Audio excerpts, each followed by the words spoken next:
Here's those pretty eyes, huh? Hi, Charlie. Oh, he is a big fan of the podcast. 1 second. He's a big fan of the podcast. I love it. I put an extended cut together for him, 8 hours, 9 hours of O5O podcasts that I can play when I'm gone. And it just rolls through, you know? And I've never left him more than 3 hours, but it's important that you have your dog able to, be by himself. And I discovered that by accident that when I first got him a week or so ago, I was listening to our after hours and outside on the deck on a Friday night with him out there. And after it ended, he got restless. And I'm like, oh my God. So I dug up an old episode, I put it on, and he went right back to sleep. Yeah, that's pretty cool. I love that. Yeah. So we got we can repurpose our entire podcast episodes, all of them, as dog, what do you want to call it? It's I don't know, dog therapy or something like that. Dog therapy. Yeah, absolutely. Yeah. Well, hey, welcome to Over 50 Starting Over. I'm Barry Edwards. And I'm Merle Garrison. There you are. So happy Friday, Barry. Oh, happy Friday. It's a beautiful one here too. After once again, it's been just like the Louisiana Bayou here for all of July. And yeah, I know how that is, boy. Like a high of 72, humidity dropping throughout the day. Finally. That sounds lovely. Tomorrow, 77, wall-to-wall sun. Yeah. Oh my gosh, it's going to be perfect. That's a perfect day. Yeah, it really is. I love it. So we've had weather like that here too, where it's been very, very hot. Like yesterday, it was 100, and but over the weekend we had one day. Actually, it was Monday. It was like 75 degrees, a little bit overcast, and a few drops of rain came out of the sky graciously. Wow. And it was kind of nice. There was a nice little breeze and everything. And then the next day, back to the frying pan. It was 100 degrees. Well, you guys have been in the frying pan for quite a long time, right? Yeah. It's been pretty warm here this summer, that's for sure. But it's expected. You know, I live in the valley here, and it's hot. It's just hot in the summertime, and we're headed towards August. So typically in August, September, and part of October, we're looking at over 100-degree temperatures and up to 110, even above that sometimes. And it's forest fire season as well at that point, even though you've already been in it forever. You know? It started early this year. We have the huge ones up north, and it's really not affecting us down here in Los Angeles yet. So thank God. But like you said, it's that time of the year. So get your smoke mask out. Yeah, there you go. Yeah. We'll get back to all that. There's more California in the news that we'll get to. Oh my God. I'm telling you, I'm gonna have to develop a graphic for it because I will. News. I lost my end graphic. Anyways, whatever. What happened with that? That's weird. I know. I don't know. I wanted to tell you about my new client, Sable Group, an accounting firm, and they fashion themselves to be something as a boutique, very personal, hands-on firm. And I'm doing my social media package with them. So this is where I put together with them is a partnership of putting together a bunch of posts. We try to make as many evergreen as possible. In other words, it's not seasonal. It's not just a news today. It's so that we can rotate them again in the future, that they're pertinent. And, gotcha. That's what you mean by evergreen. Yes, correct. So that it's cool. Yeah. I try to do that with a lot of the podcast as well, is to talk about topics that remain pertinent throughout the year and into the next year. And then of course we do current events as well. But it's really nice that we do a lot of these kind of, I try to stay away from the word metaphysical, but some underlying topics. And woke is an underlying topic that's been around for quite and hopefully won't be around much longer, but we'll see about that. I'm in agreement. Yeah, with Sable Group, this is interesting. So what we're doing here, and upon my client's insistence, now let me back up. Normally what I do is I talk about lead generation and I try to quantify everything. I say, okay, I put together a proposal. It's going to be X amount of money and we should be in the black no later than 6 months from now or what have you. And then from there on, we're generating more and more money as we go. And so I put together numbers to that and it's speculative, but I show as much educational, what's the word? It's an educated risk as you go. So anyways, I did that with Sable and Ken Sable and I were talking about this and he goes, I have so much business. He goes, I acquire companies and I have so much business all the time via these methods. I don't need new business. I don't need lead generation, but what I do need is to develop my brand. And he goes, I don't do social media. He goes, I just know the importance of it. So we talked this through and I think it's very, very interesting because what he wants to do is just as he develops brings newer clientele on, he wants to do a higher quality of them. He doesn't want to do the single individual's tax returns type of stuff. Gotcha. Okay. And so what we want is, what does everybody do? As soon as they're like, oh, I heard of this accounting firm. What do? They look you up on your social media and wherever they can find you and try to figure out what your brand is, what kind of credibility. So that is what we're doing is we are putting together posts and I am putting this together on Facebook, Twitter, and LinkedIn, all of the same posts. And we'll proliferate this we're going to work our way up to 2 original posts each day. And I'm going to also share 2 very high quality shared posts that are circulating nationwide, some of the highest quality each day as well. So he's going to have 4 out there, which he originally thought sounded like a lot. He's like, wow, that's nuts. I only need like 2 posts a week. But he's not up on social media as he readily admits. And I told him, and I think I mentioned this a week or 2 ago, if you have, say on Facebook, 100 followers, about 8 of them will see your posts, maybe 7. That's just the algorithm because it's pay to play, which additionally, by the way, since Ken and I had this conversation, we decided that we're going to boost out 2 posts a month for $50 a bang, or $25 each. Now, what's beautiful about this is on Facebook, I can, like, he's in Beechwood. I'll put a pin right on Beechwood and I'll do a 20-mile radius around there. And then I'll also say people that make over $100,000 that lean towards entrepreneurship, whatever I want. So I'm going to really target this stuff. And with only $25, I'll guarantee you at least 1,500 people will see that post. Really? Or maybe 800. I can't say for real until I set it up and see, but that's typically. I have a question for you. So you said that you went back to the out of 100 people, maybe 8 people will see this because it's pay to play. Can you explain why only 8 people out of 100 would see it because it's pay to play? What does that mean? Sure.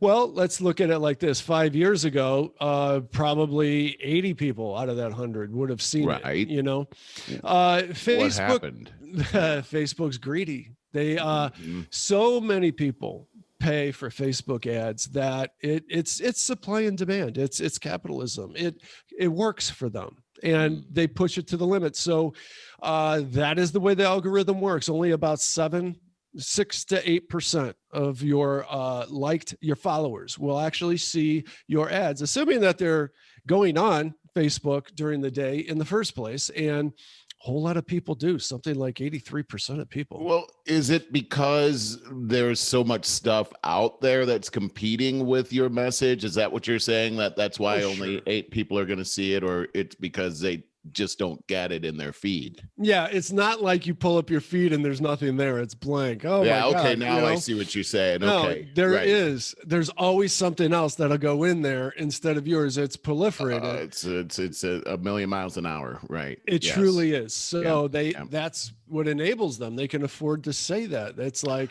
give us $20 and we'll show it to 2,000 people. So pay to play, what does that make it bubble to the top or something when I open up my feed? Like if I paid, it's okay. It so does. it's sort of like based on the algorithm. Like for instance, I'm on Auto Trader looking at cars right now. Oh, and you're seeing those pop up all over the place. And I'm like, wait a second, that's not the car that I wait. Oh no, I went to sort the cars, in a filter, but then these same cars kept coming up at the top, and I'm like, this sorting thing doesn't work. And Anne-Marie was like, no, those are the paid ads at the top right there that never go away. So that's what we're talking about here. Sure, and it's just like Google searches. Google AdWords is very powerful but very expensive, I will say. But if your client valuation to bring on a new client, I have clients like this, is maybe $3,000 worth of new business each new client. Some are $75,000. Now, if you got a client valuation, bringing someone on to do, say, electrical safety training or different kinds of studies. My client does this kind of stuff. It very much behooves you to put in $2,000 a month into Google AdWords because your return on investment is great. Yes. Even though it sounds expensive, and it is, but you're not going to do that if you're a dentist. We're bringing on a new client valuation is about $300 a year, maybe. I gotcha. I love your expertise in this, and I can see that as a client, they would feel a lot lot in hearing. Because they don't know. They're not experts in this and stuff. Everybody's bamboozling everybody. Yeah. Well, boy, and today especially, it's easy to. And that's what I hate about people that try to baffle you with geek speak. And I've said that since I've been in my 20s, is when things started getting technical. People get very intimidated by it, and it gets very frustrating. And it's a terrible place. Take the anxiety out of it. First of all, you got to know what you're talking about. Well, first, yes, exactly. And you know what they do too? They throw in all those acronyms, right? Yes. So that's going to intimidate you with SEO, the PXYBN, and we've had these PXYBNs what do you mean you don't all year long. Yeah. What, are you asking me what a PXYBN is?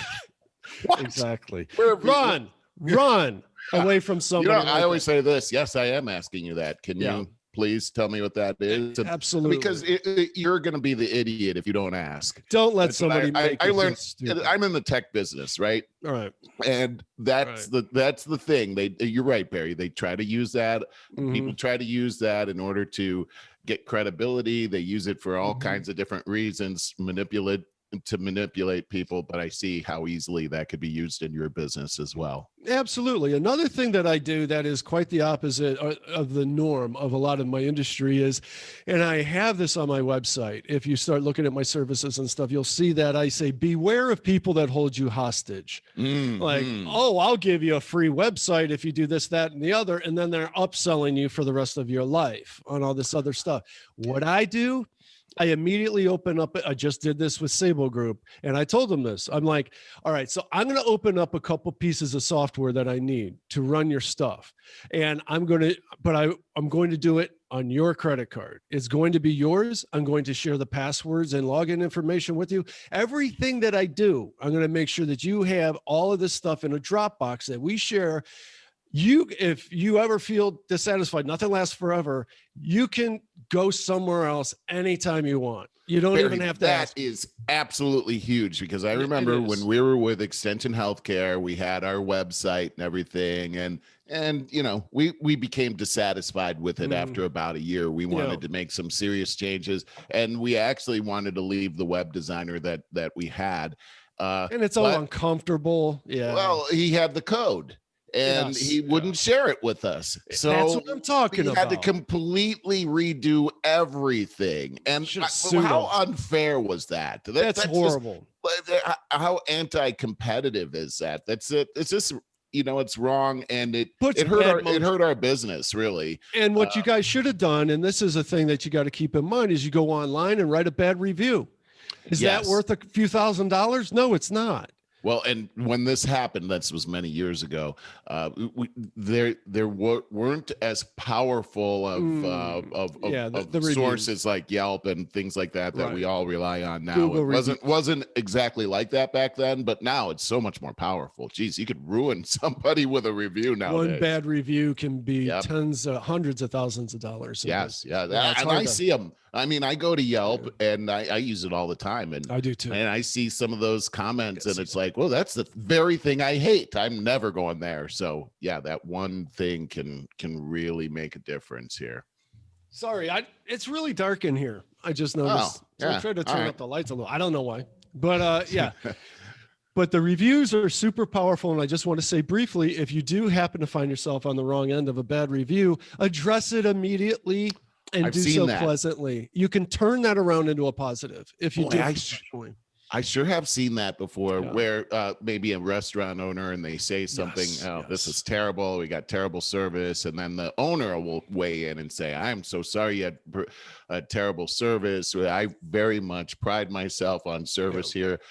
Come on in. I'm going to offer you a free whatever, and let's make this right. And then, as I'm reading it, I'm like, gosh, that is a great person. That's kind of person I want to do business with. That's right there. That's textbook. That's I got to tell you about this. This happened to me, and I feel like I should have written a review on this, but Anne Marie loves matzo ball soup, and I went and picked her up some matzo ball soup. It's when she doesn't feel good. I went and picked her up some matzo ball soup and brought it back, and there was no matzo balls in there. I think you told us about this a couple months ago. Yeah, the guy I called over, and the guy was like, the manager came on, and he told me that he had seen his employee put the matzo balls in there. So you gotta be kidding me. So I know exactly no way who the you matzo are. balls were missing. Right, exactly. And I was like, do you think I have time to have like a matzo ball scam going on? Like, is that what you think? Does that happen? Do that all across the city. You got a restaurant. Yeah. Oh, it's the matzo ball scam. I read about this one. I should have done a Yelp on that, but I didn't. Right. I have never gone back to that place. So. I'm telling you, restaurants more than any other thing, reviews make or break. That everybody reviews. They do. I review restaurants, and and here's another thing. As a consumer, if you only review when you're pissed off, and so you're only putting out bad reviews, the algorithm will take you less seriously. It's like with Yelp. Oh yeah. Oh, you're just a troll. You know. The algorithm. How intense. I rarely put a bad review up, but boy, when I'm really impressed with a restaurant, I put up a good review. I think, if it's a chain, I don't care. But if it's a privately owned restaurant, oh yeah, I definitely want to give them kudos. Barry, I've only done one restaurant review, and I want to see if you can guess which restaurant it is. Denny's. You love that Denny's. I really do. And I went in there and I told them how much I loved it. And they were like, please write a review. And I was like, oh, well, and they're like, no, we're desperate for it. They were like, and I'm like, crap. All right, let me figure out how to do this review. I procrastinated for like 2 days. And I thought, she's going to see me because it's right down the street. You can't go back in. I'm hiding. Right? Exactly. Okay, let me do this. And I put one in, but good. They deserve it. They deserve it. No, they do. I mean, as much press as you give them on here, clearly. Yeah, they should be paying me here. I should be getting free pancakes or something. Absolutely. Or at least free bacon. I came home from the gym just a little bit ago, and I had Charlie here in the cage, and I'm trying to be quiet because I'm starving. I want to eat. I want to take a shower. There's all this. I got to get ready for the podcast, and I don't want him freaking out. He's in a little cage here. And so I sneak in here. What does Lisa do? She's like, hey, hon. I'm like, oh my God. She always does. I don't know what it is about women. She'll even do that. We'll be talking face to face, and then I walk away. I go upstairs. Hey, hon. Every time. It is. Okay. It's a woman thing. I'm telling you. That's the same I've seen thing with memes Anne on Marie. it. Yeah. Yeah. Wait until I'm on the other side of the house. I always hear it. We have to have a whole conversation yelling back and forth. So I'm like, hey, I'm trying not to disturb Charlie. Oh, he's already been barking all this time anyway. Well, but God bless her. But she's like, I gave you all this fruit and telling me about this fruit, and I had like just enough cottage cheese left. And do you like cottage cheese? I do. I love it. There's a particular brand called Daisy. Oh, I like Daisy. Yeah. Oh, it's the best. It's the best. And get the full fat stuff. It's not that's all a misnomer about low fat. That stuff's disgusting anyway.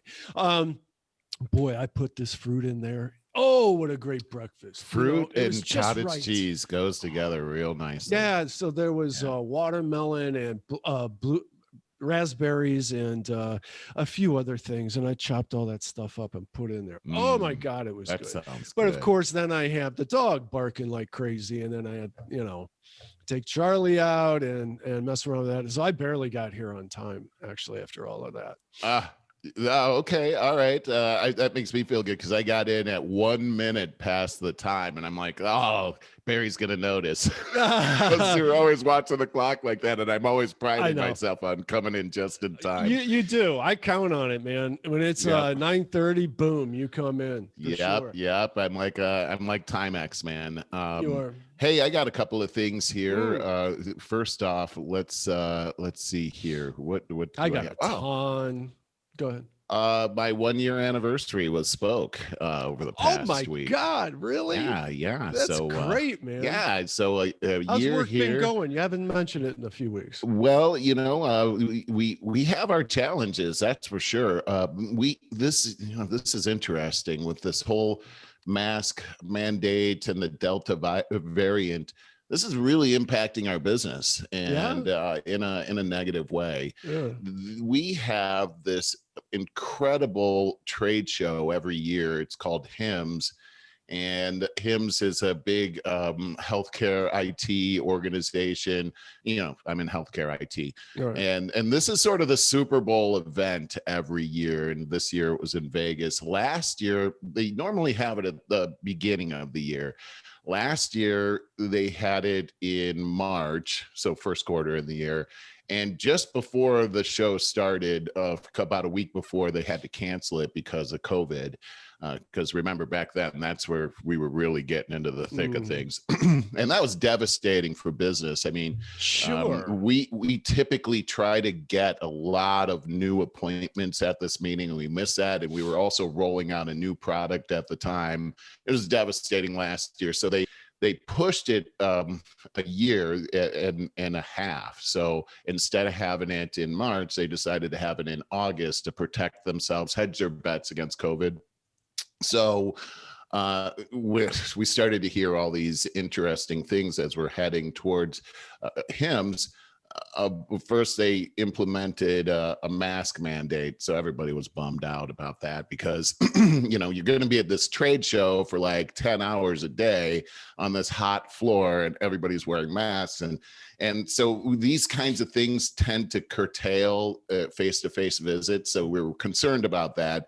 But as the Delta variant news started to get bigger and bigger, our company actually decided to pull out of HIMSS for safety reasons. Unfortunately for me, I had a plethora of new appointments that I set. I actually had, and this is actually a pretty good number. I had 9 new appointments set up there, and they were all with C-level people in decision-making mode. And I'm telling you, Barry, because of this whole COVID thing that's happened, we've really had a hard time getting new appointments on the books. So in a month, if you could get like 3 new appointments over the last several months, that's been a real challenge. So to get like 9 new with C-level people all in one shot like that, and I worked really hard to get that. That's a big deal. So now we're going to try to see what we can do to salvage these and turn these into virtual meetings if they won't let us on site. But we've got a lot of a lot of challenges going on right now with this new variant, and it feels like, I have to say, it feels like we're being way overly cautious on this. I understand the concern and everything, but this is devastating to our long-term plans for business, and how are we going to pick up the pieces after missing 2 of these? It's a pretty serious thing that we're dealing with.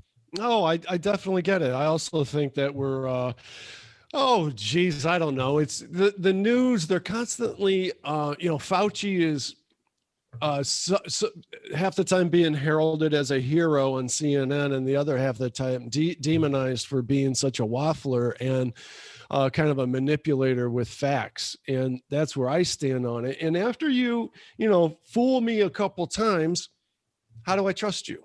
Right. How do we trust any of this going forward? I don't know. I hear everything all across the board. I've heard repeatedly 99% of the new cases of COVID are people that aren't vaccinated. Well, then what do I have to worry about? Then right on the other side of things, an hour later, I'll hear about how even though I'm vaccinated, there's still all these people that have gotten the vaccine that are getting COVID. Mm-hmm. What is it? Which is it? Mm-hmm. It is it's I'm glad to hear that I'm not the only one that's with my head spinning. Every day I'm hearing both of those. Right. Both sides of that. And it's not coming from 2 different sources. It's coming from the same place. Like, right. Didn't I just hear you say, like, that was earlier today? I also hear that if you have the vaccine, that even if you get it, it's supposed to get COVID Delta, it's supposed to be, the symptoms are supposed to be much more mild. Well, what we're seeing here with the Delta variant, and sometimes I'm so skeptical of everything, Barry, as you know, and variant and Delta variant and all this. It's like, it seems like it almost feels like they make this stuff up, but who knows? Like you said, I've been fooled now a few times, and now I have a hard time deciding what's real and what's not. Correct. And I think that's where everyone is. It's feeling like this is just a tool to manipulate people and keep them under an authoritarian type rule. Because when you start to look at the statistics on this variant, we're seeing the cases going up, but what we're not seeing going up is the death rate. We're not seeing that Correct. At all. And so from what we understand about this vaccination is that it's not like other vaccinations. You are minimizing the effects of COVID-19. And so if you take a look at the stats that we're seeing, the vaccination is working exactly like they said it would work, which is we're seeing cases rise, but we're not seeing, and we're seeing hospitalizations go up, but we're not seeing the death rate go up at all. And that seems to be working as designed. I mean, so then when you take a look at it, then why all this fear talk then if it's working the way that it's supposed to work statistically? As long as the hospitals don't get overly taxed, I think it's a great thing. It's kind of a way to vaccinate people. Is, if they're getting COVID and not dying from it, and if they're not overly burdening the hospital system, right, then it's going to work out. Yeah, because that's how herd immunity works. And so we're looking at this, and it's seeming like, to me, from all the stats that I'm looking at, it's the sky is falling. It's Chicken Little here. Yeah. We're really, go ahead. I heard somebody just the other day on a podcast say, I don't remember which one, but talking about herd immunities, and somebody asked, well, how do we know when we're going to reach herd immunity? He goes, man, that's a really tough one, because he said communities, like-minded people tend to glom together in communities. So you'll get one community that'll get close to herd immunity because they're all into vaccinations and stuff. Then you'll get another one where they're super high on distrust of vaccinations. So almost nobody's going to be vaccinated there. And so then you have a community that is very susceptible to COVID. I thought that was very interesting. I didn't think about that. Yeah, and with less people around that have COVID, the chance of those people getting it is less as well. And I mean, I just see that you're isolating this to different places. Yeah. I don't know. I mean, it when I look at the graphs, like we looked at those graphs that you pulled up last week, Barry, and to me it tells the story. That particular type of graph where you can see like it's a big mountain back in December, and then you're at the foot of Mount Everest in May and June, and then you've got a tiny foothill that's happened, and oh my gosh, the sky is falling. Let me read this. This is actually puts this into perspective, I think. This is, I'm not actually sure where I got this. Mark Thyssen is the author here. He says, according to the CDC, as of July 19th, a grand total of 4,072 vaccinated Americans have been hospitalized with systematic breakthrough infections. Okay, 4,072 out of more than 161 million who have been vaccinated. That is a breakthrough hospitalization rate of less than 0.003%. Wow. Better still, of those hospitalized, only 849 have died of COVID-19. That actually kind of surprised me because I thought, well, that kind of sounds like a big deal, 849. But then he says that means the death rate from those breakthrough infections is 0.0005%. Okay, so basically, and I like to look at it this way, like 0.0005% is 100, 1,000, 10,000. So that's 5 people out of 100,000. Okay, 5 people at, 100, 1,000, 10,000. Yeah, 5 people out of 100,000. To put that in perspective, your chance of dying from a lightning strike is 0.0007%. So your chance of dying from COVID, if you've been vaccinated, Barry, is actually less than your chance of getting struck by lightning. Right? And that's great. And nobody's carrying around, lightning rods outside. Right. And unless your chance of, and listen to this one, your chance of dying from a seasonal flu is 0.1%. So 1 out of 100. Wow. Right. Okay. Wow. Now, if you're vaccinated, you have a much greater chance of dying from a hornet, wasp, or bee sting, a dog attack, a car crash, drowning, sunstroke, or choking on food than you do of dying from COVID-19. But what's the source on that? What are you reading from? These are the stats coming from the CDC, and then these are the stats that are that they have for dying of these other kinds of things. Yeah. Okay. Coming from the Washington Post. So that's super. That's as valid as we can get. Right. So where is all this misinformation coming from about, oh, well, if you're vaccinated, you're still at risk, blah, blah, blah, blah. But you are. I mean, you're at risk of getting the virus, but as far as dying from it, your chances of dying from it are about as much as getting struck by lightning. Yeah. Okay. Actually, you got a better chance of getting struck by lightning. Okay. Okay. And so that's what we're seeing. We're seeing it on the graphs is that we're seeing, caseloads are starting to rise.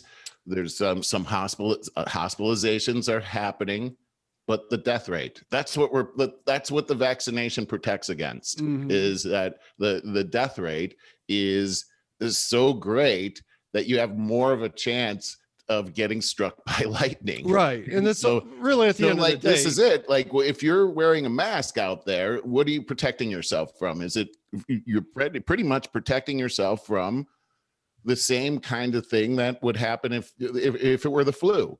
So we don't typically walk around with masks when we have, I would say the common cold would be more appropriate, because it sounds to me what you just said, the average flu is more deadly than the average flu is according to this, it's 1,000 times more deadly. The exact numbers are 1,000. The flu is 1,000 times more deadly than COVID is to a vaccinated person. Right.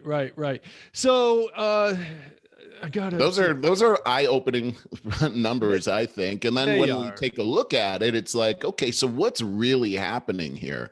Why with those kinds of numbers, why are we masking up vaccinated people? It's pissing everybody off. Even the discussion of it is pissing everybody off. And I'm just tired of hearing about it. I really am.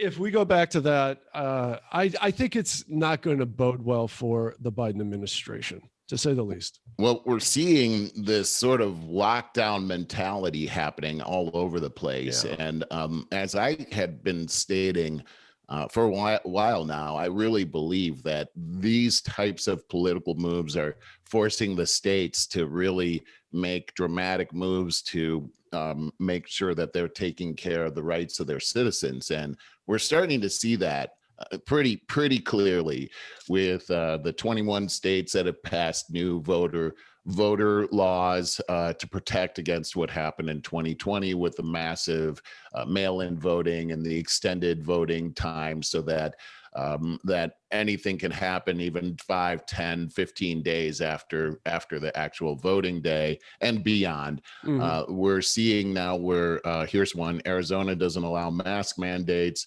vaccine passports, or discrimination in schools based on who is or isn't vaccinated. They're saying they've passed all of this into law in Arizona. And we're seeing this all over the place because our country is changing dramatically as a result of the COVID virus, not just because of this virus, but socially what we're seeing now is a pretty huge divide. And you can see it in the media pretty clear. The unvaccinated seem to be taking a lot of arrows, especially from mainstream media, in a pretty mean kind of way. We're seeing, I was watching CNN, and I was seeing Don Lemon very flippantly talking about, hey, you don't get a vaccination, you don't get to work, you don't get to go to the store, you don't get to see your loved ones, and you're just not being patriotic. And I saw Cuomo interviewing a black congressman who was saying that he hadn't gotten the vaccination, and Cuomo said that he was dumb. And that he's just trying to and he's not only dumb, he was selfish. And it's interesting to me to see stations like that pull a black person on and call them dumb. If they did that on any other venue, they would be called racist and a bigot. So it's just an interesting time we live in. It's a crazy time. Something made me think about, I think I heard this on a podcast this morning, maybe who is the controversial governor of, I think it's Minnesota. Is it Minnesota? I don't know his name, but yeah. No, the woman that, Michigan. It's Michigan. Oh, yeah. Yes. Is that the one? Gretchen Whitmer. There you go. So there was this plot to kidnap her. Remember that? And it was discovered that 12 of the people, the lead people involved in that, the investigation, were FBI agents. They literally concocted this so that they could appear to unearth it and save the day. And there's been word that this is not new to like CIA, NSA, these kind of things, that they will instigate. God, what else? There are other examples that I can't think of right now. Well, we're hearing the same thing about the January 6th thing, yes, Barry, that the FBI was embedded in that whole thing. And, they'll instigate these things and then act like, they come in and save the day. Yeah. Well, and they can use these things politically. Exactly. I mean, I think maybe it was January 6th. There was something like that though. And it was said, people were saying, all of these outlier people that were talking about doing something on social media probably never would have done anything if you didn't fund them and encourage them to go. I don't think it was January 6th, but it was something else very well. We had big. the same things happening with the with the Republican convention. We know that people remember that horrible thing that happened at the end where Rand Paul was being harassed with his wife trying to walk down the street to their hotel. I do, yeah. And we understand now that a lot of the people that were there protesting were paid protesters. Yeah. And so it's an interesting thing where the optics of any type of event now are being sponsored, and somebody's controlling the the theater of what we're seeing on television these days. Even this week, Barry, I don't know. Did you have a chance to check out? I didn't really see a whole lot of this, but the Capitol Commission and the things that they were saying. Did you see any of that? Pelosi's antics with that? I didn't really see it a whole lot. I read about it, but what did you see? Oh, that stuff kind of bores me because it also gets overplayed as well. It's one of those things, right? What she ousted 2 Republicans, didn't she? Off of commission? One of them was Jim Jordan, right? Because they wouldn't. She knew that they wouldn't play ball the way she wanted. Well, of course. I mean, look at Jim Jordan. He's so well spoken. He's got his facts together. He's an excellent prosecutor. He's been all over this. Of course, she didn't want him on that. Right. So they're down to Liz Cheney, Rhino, and who's the other one? Rhino. I don't know that person's name. I just know everyone that's really there is really a Rhino. Right. And Liz Cheney is the biggest one ever. It's crazy. I guess it's so transparent what Nancy Pelosi is doing. But I did see this guy, Harry Dunn, a police officer up there, great big guy, very masculine looking guy up there crying. And about what happened and everything, and about this whole attack on the Capitol and what they did. And it turns out that this guy actually was a big supporter of the Kenosha riots. And he remember when the guy was shot and killed up in Kenosha and they burned down the city up there. And he tweeted at that time, "Why is murder an appropriate response to property damage? But property damage isn't an appropriate response to murder." In other words, justifying the violence that was happening in the city of Kenosha. But if it comes near him in the Capitol, which really, I mean, there wasn't really that much violence going on there, but whatever, he's up there crying. So, I mean, and you take a look at everything that's happened here over the last year, and we've seen these terrible things. Let me just read this. Protesters attacked the White House, injuring 150 LE and Secret Service. They laid siege to a federal courthouse for months, overran several police stations, and mayors literally let them create autonomous zones. And you don't have to excuse January 6th. To see that as rejecting the rule of law. I mean, we saw these things happen, and not a word about those things, but the 2-3 hour thing that happens at the Capitol is the worst thing that's ever happened since the Civil War. The hypocrisy is, I don't think what happened on January 6th. I think that was a terrible thing. It should never happen again, but we should have the same kind of rule for every event, not just if it's for Trump or whatever. Do you see that I don't remember her name, that governor of Seattle, the Summer of Love governor? It's the mayor of Seattle. Oh, right? Is it the yes. The mayor? Yeah, she's asking for funding. She wants more police now. Yeah. Funny thing about that. One year later, here's another thing. This is a great headline. And a couple of bullet points. Most Americans in major cities are more worried about crime than defunding the police. As a poll shows, 90% of Detroit residents want more cops. I have a link to that. I have the proof. New poll from USA Today and the Detroit Free Press was conducted with Suffolk University. 90% of Detroit residents want more cops. 70% of Black Democrats want more cops patrolling New York City.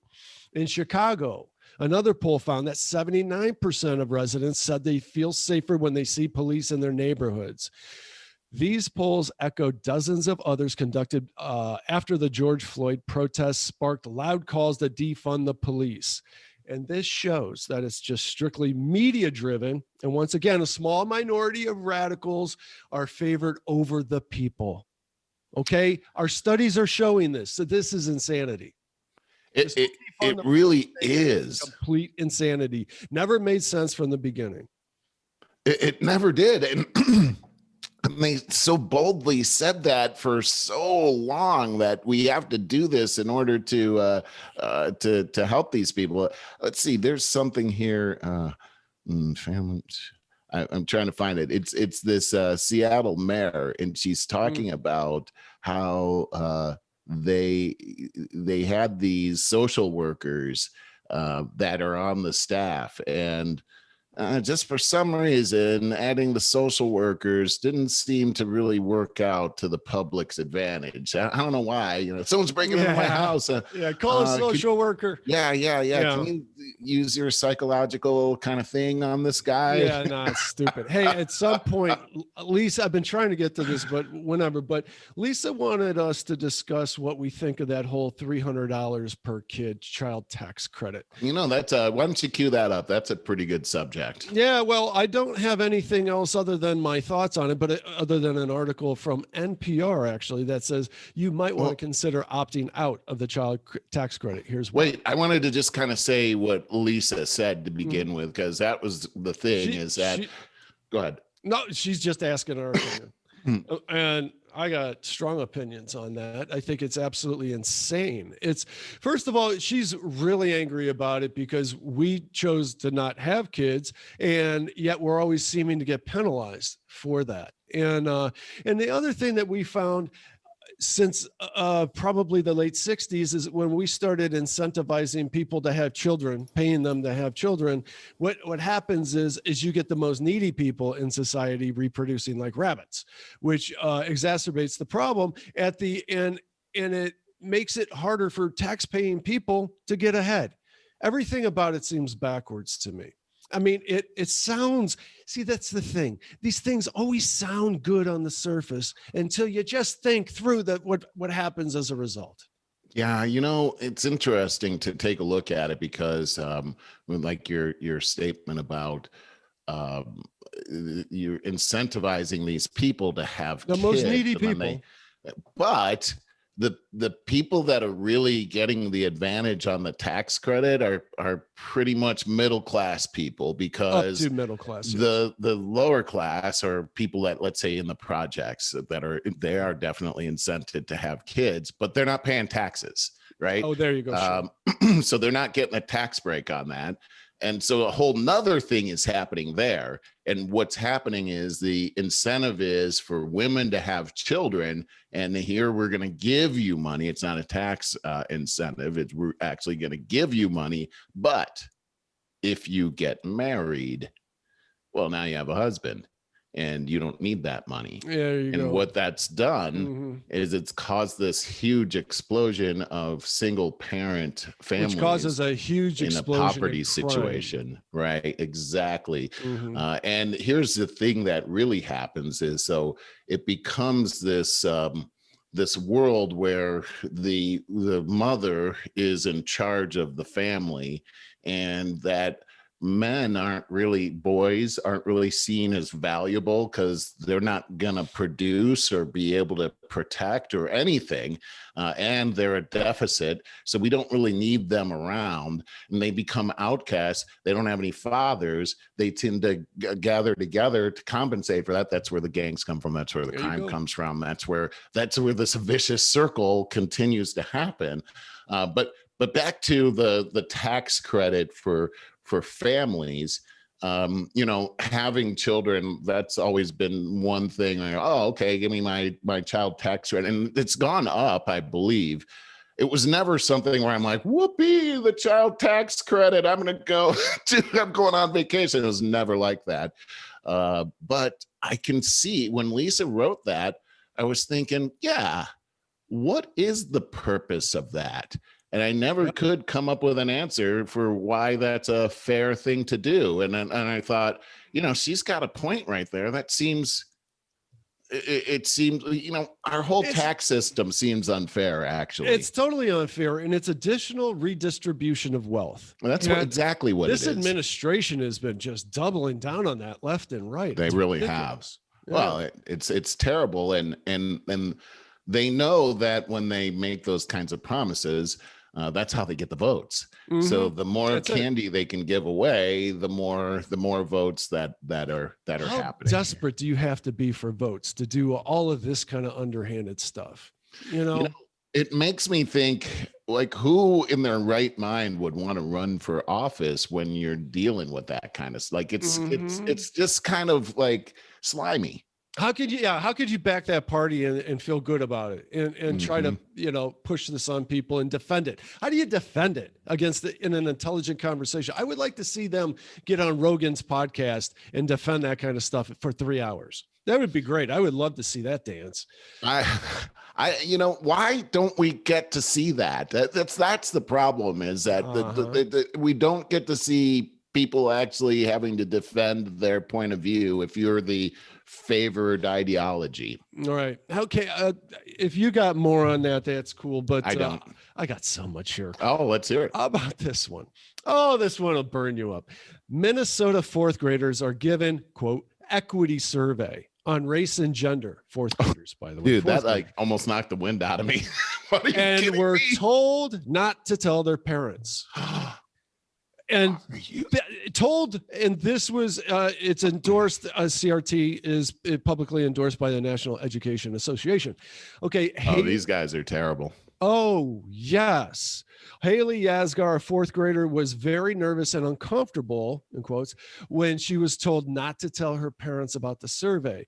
Many students reportedly did not understand some of the questions, even after they were explained by the teacher. The survey was conducted at Riverview Intermediate School in Minnesota by the Equity Alliance of Minnesota. Teachers were informed by the Equity Alliance to instruct students not to share the questions with their parents.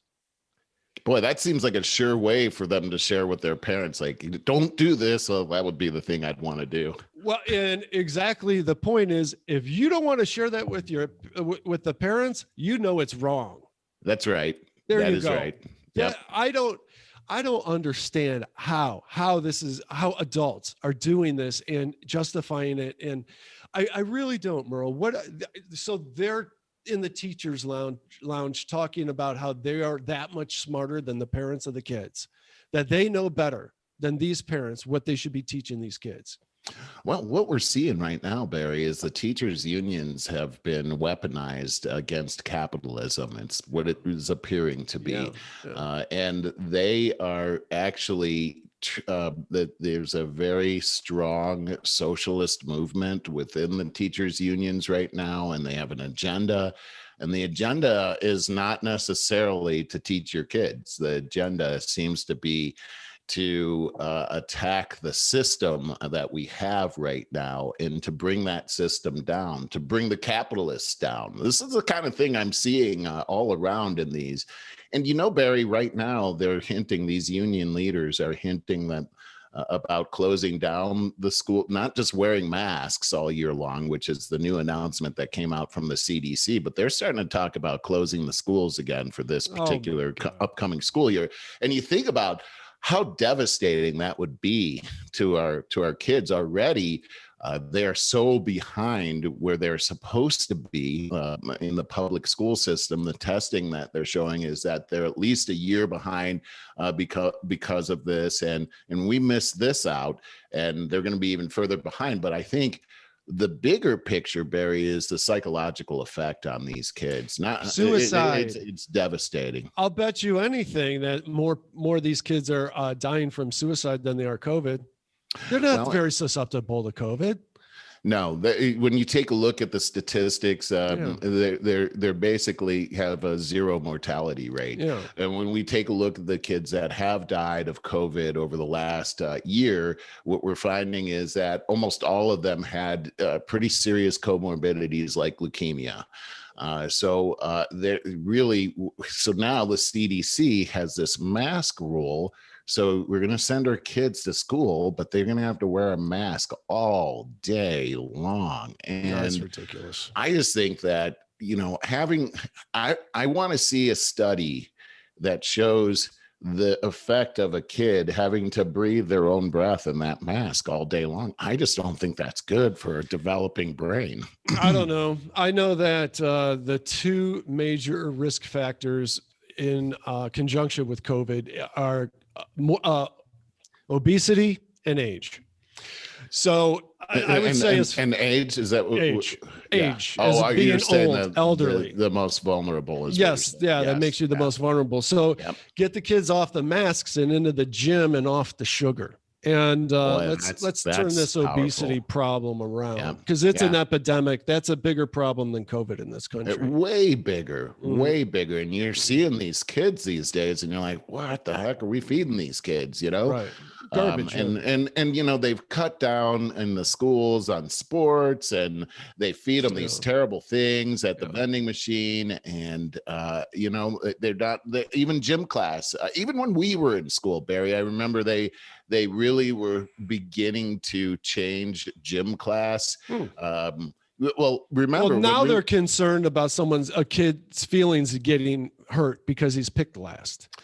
Yeah, that's a tough thing right there, getting picked last. Got to tell you, when you get out of school and you get out in the real world, that's how it works. Yeah, that's exactly how it works. So you better start teaching. Yeah, you got to get ready, right? Yeah. And if not wanting to be picked last should be a motivator to improve yourself, right? And that's really what school is all about. It's supposed to be competitive. Yeah, that's what causes our human brains to grow. Where we went wrong with the obesity thing, and there's maybe I mentioned this a long time ago, but there is a great documentary called Fed Up, and it's largely produced by Dr. Mark Hyman of the Cleveland Clinic, who's really the national leader in nutrition. He works a lot with Dr. Oz. They're like best friends, and they do some specials and stuff. A fantastic documentary that talked about how, I guess it was in the 70s, maybe mid to late 70s, where basically the sugar industry. And I'm sorry, I sneezed. Excuse me. Oh, okay. Sorry, I thought you started cracking up. Oh, okay. I was like, no, don't sneeze. Oh, yeah. I don't think I've had that happen to me on the podcast. What would be the worst is the hiccups. Oh, that would be the worst. That would be terrible. Anne Marie has a surefire hiccup cure. I got to hear it. I don't believe it. I know, right? Okay, so this is really weird, and you're not even. And I hate the hiccups, man. They piss me off. So do I. So what you do, and this is I've seen this work a million times now. Is, I don't know why, she plugs one ear like this, drinks 8 sips without you don't breathe, you just drink 8, and I've seen it. Do you work mean individually, like this? Like this. Wait, I'm not looking at you. Yes, right. It's just just. Oh, okay. Continuously, you do 8 swallows. Yes, to 8 swallows. Right? 8 swallows. Okay. And so the first time Anne Marie calls it the AMC, Anne Marie Caroline. That's her middle name. So this is the AMC. I'm telling you, folks, Barry, this works. So okay, does it have to be your right ear that you plug? No, it could be either one. Okay. So I was in a restaurant. This is when Anne Marie and I first got together. I was in a restaurant, and there was a guy sitting at a table, and he started pounding the table, and I'm thinking, oh, great, I'm gonna have to wrestle this guy down to the floor or something. He seemed crazy. And I look back over at him, and he sees me look at him, and he goes, man, I've had these hiccups since yesterday, and I can't get rid of them, and it's driving me crazy. He was probably about 15 years older than me, and he seemed like he was going to cry right there. And I said, well, my wife, she's got the cure, the cure all on that. And she goes, he says, I'll try anything. We're down in Texas. I'll try anything, man. And she goes, in her sweet way, she now do this and do that. And he does it. Instantly, they're gone. And that guy like cried for joy, asked me, do you mind if I hug your wife? Go ahead, man. But yeah, man, that's And it works. I'll try it. I'll try anything. You. I hate the hiccups, those really persistent ones. Oh, I hate them. And this guy had them for a day. Like he had probably didn't sleep at all that night, and there he is in the restaurant with the hiccups. A poor guy. But it was a lot like. Why would you even go to a restaurant though? Yeah. Like maybe he thought they would go away, but that would ruin everything. But it was like, the proverbial lion with the thorn in his paw. Yeah. And Marie pulled the thorn out, and oh my God, that guy would have followed us home after that. Hey, I was just talking about though what happened, how we got on this obesity thing. In America. No, that's quite all right. That was a funny story. So Hyman was talking about in this documentary how the sugar industry. So the FDA wanted, how you read the nutrition labels on the side, and it says a daily percentage of this, that, and the other. And the FDA was going to put sugar on there, and we are like, we are like 3,000% over what we should in daily intake of sugar anyways, as it is. Well, the sugar lobbyists are incredibly strong. Okay. Huge. And they paid everybody off their studies and everything else, so that it could not, to this day, that percentage is not of sugar intake is not on the labels for nutrition. That's a big point, Perry. But this is way more insidious. So what they did in order to appease the FDA, because the FDA is like, man, we got to do something here about our nutrition. I'm not saying this eloquently at all. It was a long time ago that I saw this, but what they did is they incentivized the FDA to instead talk about fat. That's when we got on our low fat kick. And so then you got your low fat mayonnaise, your low fat milk, your low fat everything. And so instead of talking about sugar, we started talking about fat. So I jumped on that. Hell, I was going to the grocery store and buying those Entenmann's, the low fat coffee cake thing. Fat. There you go. No fat. Yeah. I'm like, this is great. Well, it's all loaded with sugar.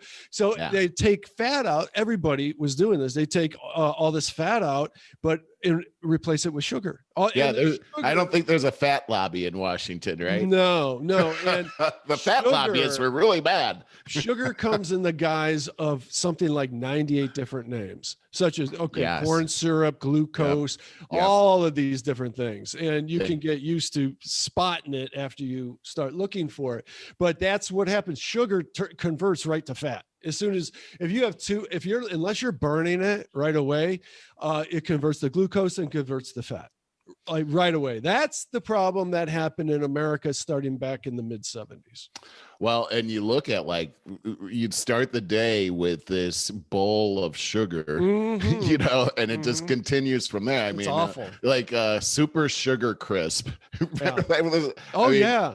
Super. It's not just sugar crisp. It's super sugar crisp. And you know what? My mom was a dental hygienist growing up, and she would not allow us to eat anything like that. We could have corn flakes or Rice Krispies. Raisin Bran. That was in Raisin Bran. We got that. I did too.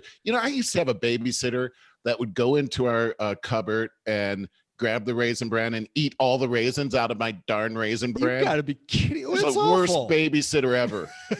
The next morning you'd pour your thing and it's bran. No kid wants to start out the day with bran. And you had several raisins in every scoop. It was perfect. But not when Janet was here.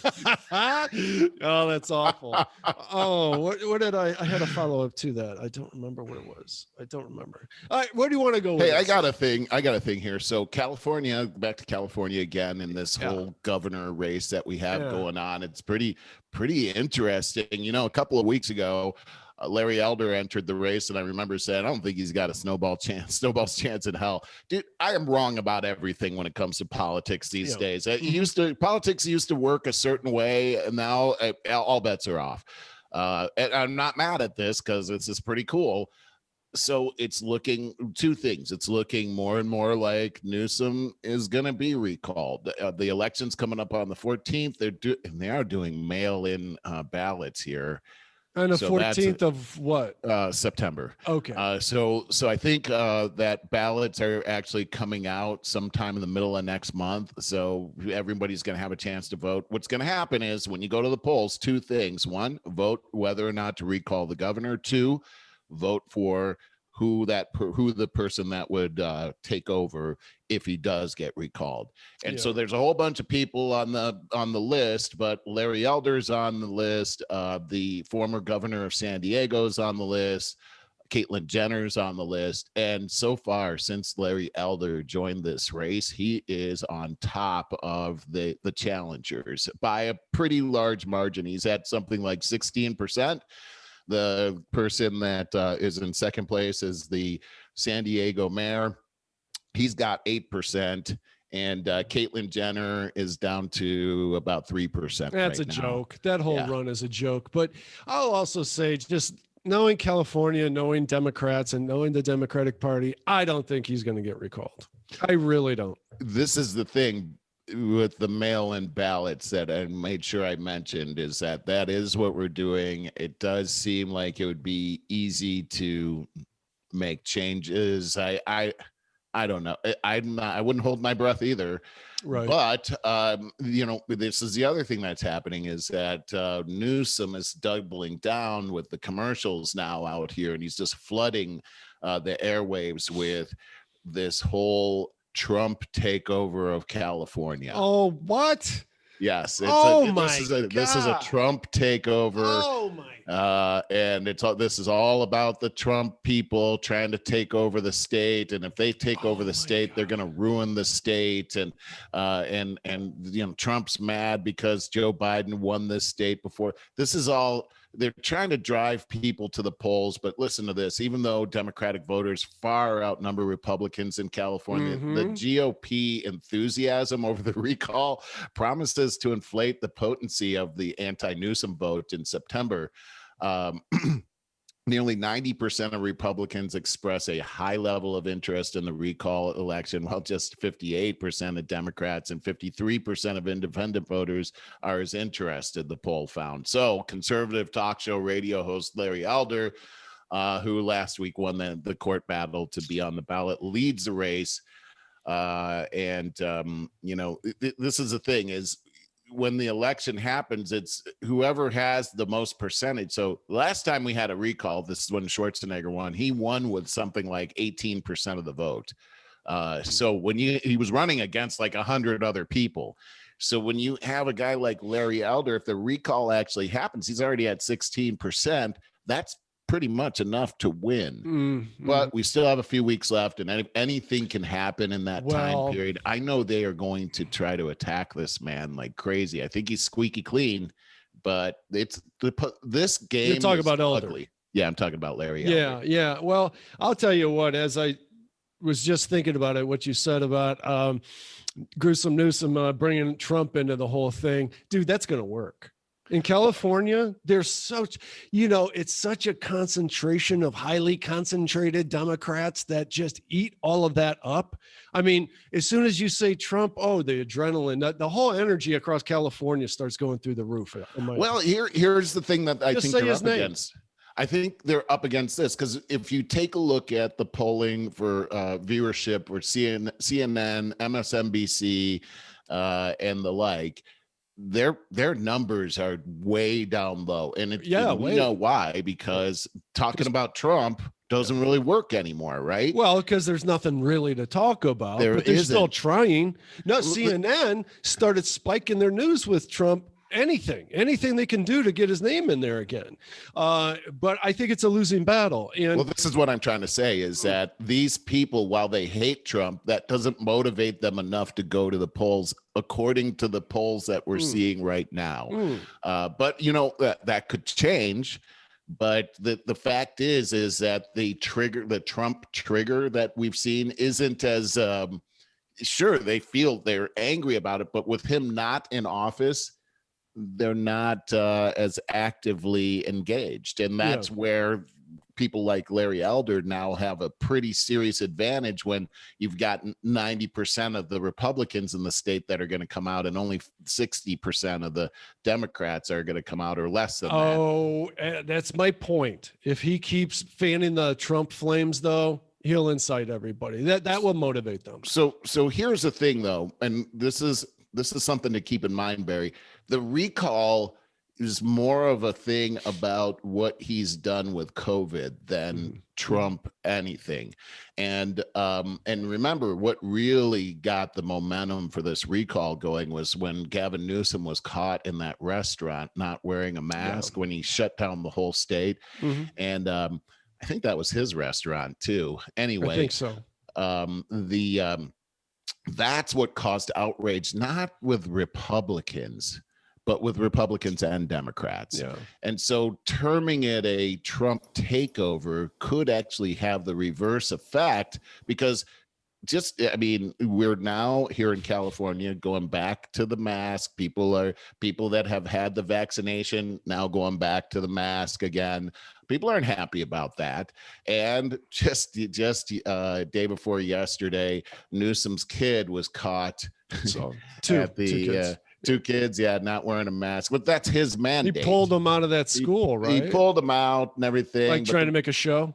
And now he's like, don't come after my kids, come after me. Nobody's coming after his kids. They're coming after him. And I he's think a joke. But dude, I have no faith. No faith in the people of California. None. I hear you. It would be miraculous, right? Like if something like this happened, but I mean, I believe in miracles, and I sure do want that to happen for California. But if it does happen, would it be? I mean, Larry Elder's no Donald Trump at all. He has got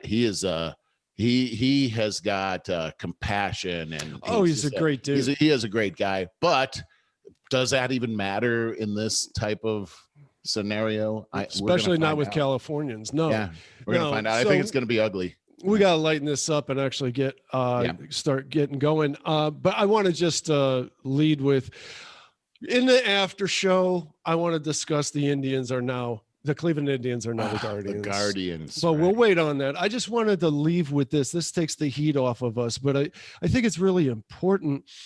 We talk about China quite a bit. Did you hear about this? This is an NPR article. Chinese billionaire Sun Dawu is sentenced to 18 years for, quote, provoking trouble. Yep. Sun Dawu, one of China's best-known rural entrepreneurs, was handed an 18-year prison sentence on Tuesday amid broader efforts by authorities in China to rein in powerful businessmen. They do this all the time, and limit the influence of private enterprise. This is amazing. Just one last thing. The latest target in China's crackdown on entrepreneurs is an outspoken billionaire, pig farmer, who was found guilty on 8 charges, including gathering crowds to attack state agencies, illegal fundraising, and, quote, provoking trouble. They do this all the time. Like, how do you, in China, like they incentivize you with this so-called capitalism, but as soon as you're too big for your britches, you come up missing, or in this case, 18 years in prison. That's China for you. So it's even worse, Barry, on this one. Several of his family members also were sentenced to prison 6 months. From between 6 months and 12 years, actually, family members and also employees. And this started because the farm right next door is a state-owned farm. And they were actually encroaching on the property of this businessman, and so he actually called in to the authorities to try to get help. Well, that was his mistake. Rather than get help, he ends up going to prison. And I just interviewed the guy that wrote this book, Surviving Chinese Communist Detention. This is going to be out today, as a matter of fact. But we were talking about this in the interview yesterday about what they're doing in China and how they're manipulating people. And you're right, Barry. If you're a business person in China, you really have no rights. The state has the authority to and it's take all of your assets, and give them to another business. CPC is the mafia, basically. The laws in China are ambiguous, and they're ambiguous for a purpose, and it's because they can just come in and say that you are what was it, causing trouble, or what is it, provoking trouble. Provoking trouble. Well, that could be anything, Barry. Of course. Okay? You were provoking trouble, Barry, earlier on the show, and sorry, what is that? It's for you. Yeah, it could be a incendiary Facebook post. Yeah, I mean, it really could. Yeah, and when I learning about the prison situation in China, this is basically a death sentence. We could talk more about that in the after show. I got one final question for you. Big news, man. Big news this week. Ashton Kutcher and his wife Mila Kunis announced that they only bathe their kids if they see dirt on them. Otherwise, they don't see any point. It's a big controversy. It's huge. Jackie, what do you think about that? I don't know. I'm speechless. You're a parent. News article. You've been through parenting. Yes, true. I think. How often did you bathe your kids when they were babies? Well, pretty often. I mean, because the kids stink. I